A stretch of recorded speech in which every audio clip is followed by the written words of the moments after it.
Okay, welcome back. This is Johnny and this is the What If channel. It's taken me a long time to record this video.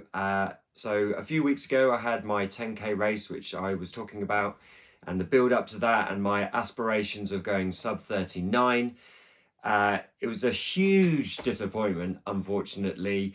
And despite all of my carefully planned training and all my sort of hopes and objectives and targets, I'd started the warm-up, and right from the warm-up I had a bad feeling it wasn't going to go well.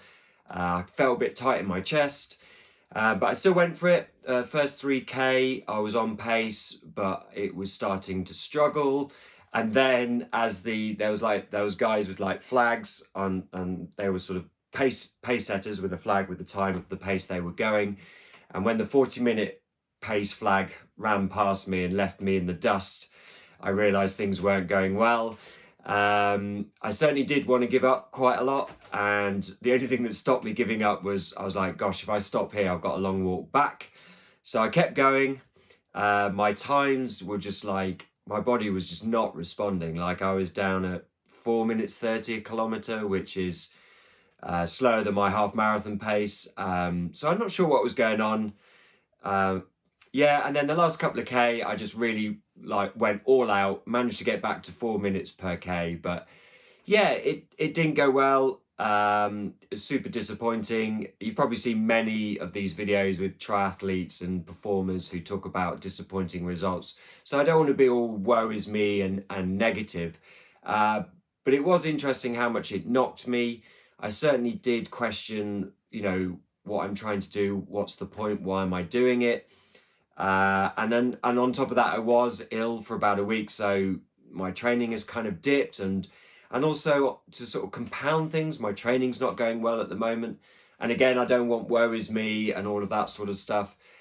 But I think getting back to the things I've been talking about, setting that goal, breaking it down into manageable chunks, and then sort of, moving between those chunks progressively towards your ultimate goal.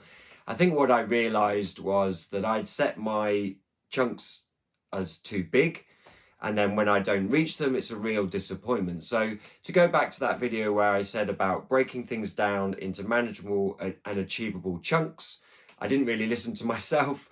So I've had to go away and I've had to rethink my training and rethink the size of my steps. And now I'm going again and I'm training again and I'm building it back up. So the next race is Eastbourne, and this is actually my first A race, and that's on the 11th of June. So I've got about 3 weeks from this video before the race, and nervous about it because it's an age group qualifier, which means there'll be a lot of good athletes. It's going to be very fast, it's hilly. So I've got to work out how I'm going to set my expectations for this, so that when I get to the end of the race, it doesn't knock me as bad as the 10k did. So I need to work out my expectations so that when I finish the race, and if I don't perform as well as I want, I'm still able to sort of the next day not question it all and then just get back on the road and get ready for the next race. Whether I'll do that or not, or be able to do that or not, I don't know. So watch this space. So there you go. Yeah, so that's my post-race analysis. My plans didn't work. Didn't get the time that I wanted. I went 42:30, I think it was. I was aiming for sub 39. So lesson learned, smaller chunks. Don't set your expectations too high, but then equally don't let the disappointment hit you too hard, which it did with me. And get yourself back on the road, get yourself back out on whatever challenge it is you're trying to do. There will be downs and there will be ups, and you just have to keep on pushing through, and that's what I'm doing now. So there we go.